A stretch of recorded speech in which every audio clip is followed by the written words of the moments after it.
Hey, 7th graders, so today's little activity today is called the Peppered Moth activity, and you guys get to play a fun little game, but obviously you also get to learn a little bit about peppered moths and their experience with natural selection. So your learning targets for today: I can define natural selection, I can explain how changes in an environment can influence the distribution of traits in a population, and I can identify that even organisms best suited for their environments can still be preyed upon, and those least suited could still find ways to live. Okay, so moving on, there's 5-6 parts to this little activity. First two are informational, so you guys are going to go to this link right here, right click it, open it up, looks a little something like this, and you guys are going to read about the peppered moth, a little bit about its life cycle, how it survives around predators, winter, stuff like that. And then you guys will answer these questions. Briefly describe what the peppered moth looks like. Who eats peppered moths? What adaptation do moths have that keep them from getting eaten? What do moths do to prevent death in the colder months, so winter? And then what variations do you see for the color trait in moths? So we don't just see one look for our peppered moths, so what different variations do we see? All right, same thing for part 2. You guys are going to open up this link here, and we're going to learn a little bit about environmental impact and changes that we saw in the environment of the peppered moth. So go ahead and read about how the Industrial Revolution influenced the environment that these moths lived in and what changes that we saw with the moths and the numbers of each different variation we saw. Okay, so answer these questions. What happened to the peppered moth population by the 1900s? Why did people think the moths were all of a sudden becoming much darker? Okay, so were they actually becoming much darker? If we look at one individual moth, you have 2 theories that they talk about there that people thought might have been happening. And why do you think there were more dark moths than before?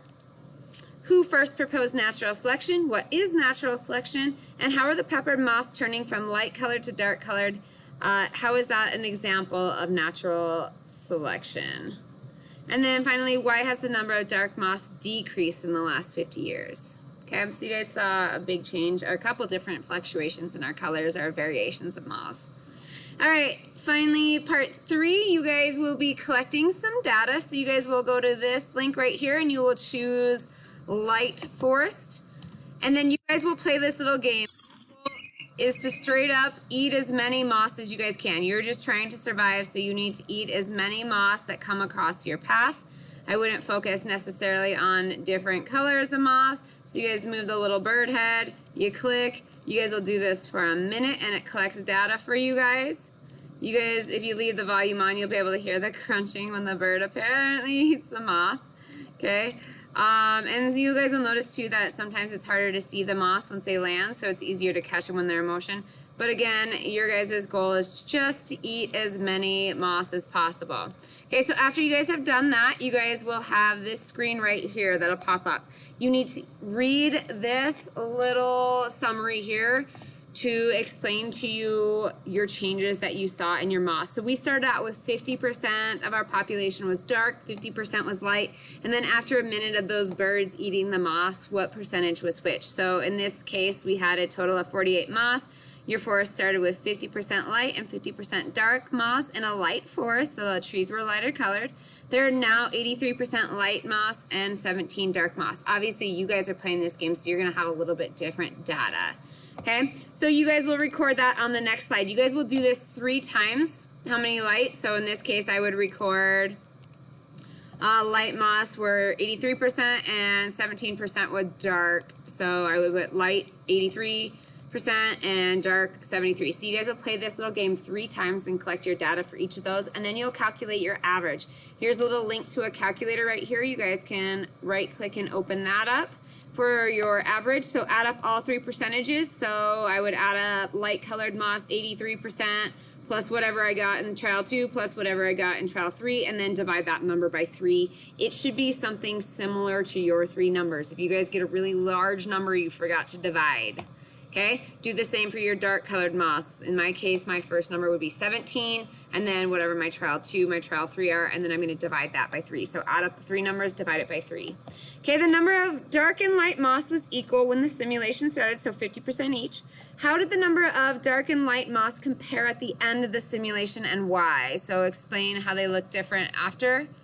Do the same thing for the dark forest here. So you guys are going to open up your link, except this time you're going to do a dark forest and see how that's different as far as collecting data. Okay, so you guys can see your bird. You guys can see that you can start, and so on and so forth, collect your data. Okay? All right, and then don't forget to calculate your averages just the same. So do 3 trials in your dark forest.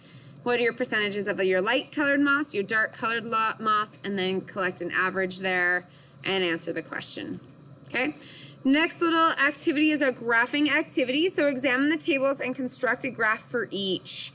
Plot the years of the study on the x-axis and the number of moss captured on the y-axis. You should have 2 lines on your graph, one for light moss and one for dark moss. Don't forget to make a key. So we're going to kind of do this first one together.